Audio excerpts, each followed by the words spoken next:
بکھر کے نواحی علاقہ چک نمبر 214 میں راجپوت اور گجر برادری کی دیرینہ دشمنی ختم نہ ہو سکی۔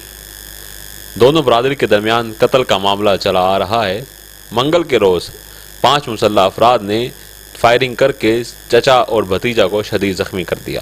رانا نثار اپنے بھتیجے عامر علی کے ساتھ گھر سے کار پر سوار ہو کر منکیرا آ رہا تھا کہ مدثر، حبیب، ندیم اور دو نامعلوم افراد نے فائرنگ کر کے ان کو شدید زخمی کر دیا، جس سے وہ شدید زخمی بھی ہوئے اور ان کی کار کو بھی نقصان پہنچا۔ ملزمان نے لڑکارتے ہوئے کہا کہ انہوں نے بلال کے قتل کا بدلہ لینے کے لیے فائرنگ کی۔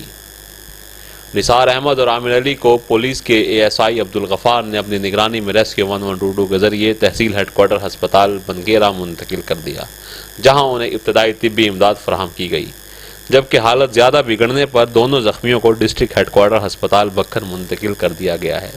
پولیس کے مطابق واقعے کی FIR تھانہ منکیرا میں درج کر دی گئی ہے اور ملزمان کی گرفتاری کے لیے ٹیمیں بنا کر چھاپے مارے جا رہے ہیں اور وہ جلد ہی قانون کی گرفت میں ہوں گے۔ محمد اسلم بلوچ، 12 نیوز، بکھر۔